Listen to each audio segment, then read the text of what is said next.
तू नंतर धाव, थांब, तुला लागायला नको याची मी काळजी घेणार आहे. तू माझ्यावर नंतर धावशील. हां हां हां, बरोबर.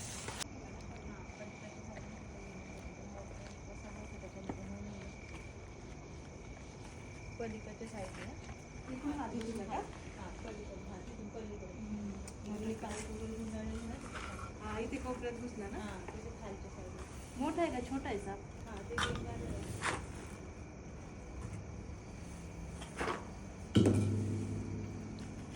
त्याला लगेच पकडावा.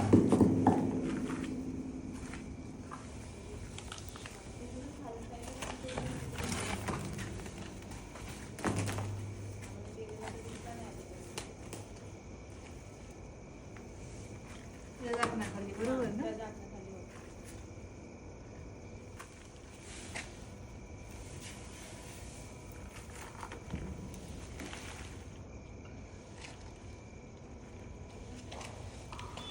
झाकणाखाली तर नाही.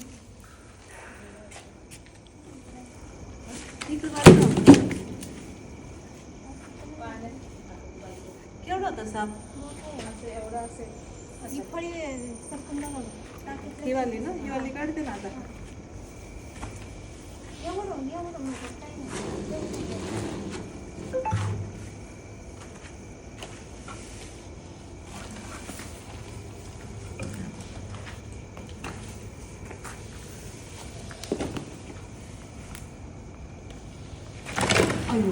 बापरे, मला वाटलं कवड्या वगैरे असेल इथं, तर नागोबाची डायरेक्ट.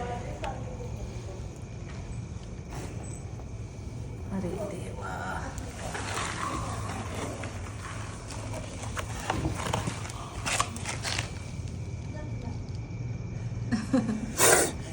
नागोबा नागोबा. हे बघा, बांधकामाच्या ठिकाणी काळजी घ्यायलाच पाहिजे, कारण बांधकाम चालू असतं, त्याच्यामुळं अस्ताव्यस्त असं सामान पडलेलं असतं. विटा असतात, मोटर, पाईप, गोण्या असतात सिमेंटच्या, असं लाकडी वस्तू झाल्या, असं सगळं सामान पडलेलं असतं. त्यामुळे तिथे अडचण निर्माण झाल्यामुळं साप येतात, बऱ्याचदा थंड हवा पण येतात. नागोबा येते. आधी मला असं वाटलं कुठं गायब झाला, पण लकीली भेटला. तर त्याची सावली बघतोय बघा. त्याचा अंधार सावली पुढे पडते आणि त्याला बघूनच तो घाबरतोय त्या काळ्या सावलीला.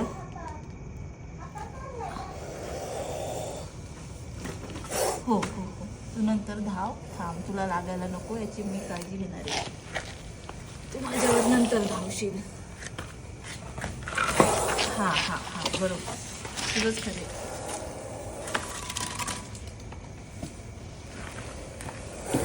हो, थांब थांब. अरे शांत.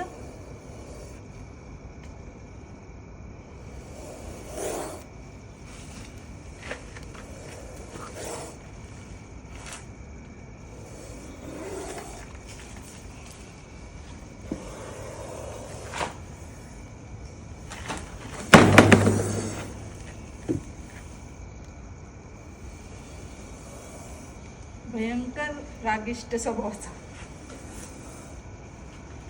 राग आलाय त्याला मी पकडला तर. पकडल्यामुळे चिडलाय माझ्यावर.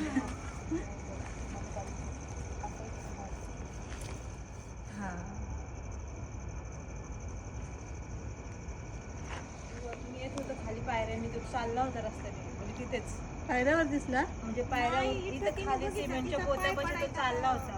अरे, म्हणजे पाय पडायला आणि तो दिसेल एक झाला नाही अंधारात कधी पण. आता तुम्ही इथे येणार ना, मोबाईलची टॉर्च वगैरे लावूनच, अडचण होती. हा, फोन केला ना. अच्छा, पोराला केला, तुमचा नंबर नाही ना. बरोबर, ते पोराने नंबर दिला. जाऊ द्या. तर ताईंचा पाय पडता पडता वाचलेत ताई मित्रांनो. पायऱ्यांवर उतरत होत्या त्या, दिसला. त्याला पॅक करून घेते मी आणि पुन्हा निसर्गाच्या सांगितलं. पाणी मारते मी. सकाळचं पाणी मारता तुम्ही? संध्याकाळची पण. आता काळजी घ्या इथून पुढं, आहे की नाही? आता तुम्हाला समजलं की नाही साप आहे.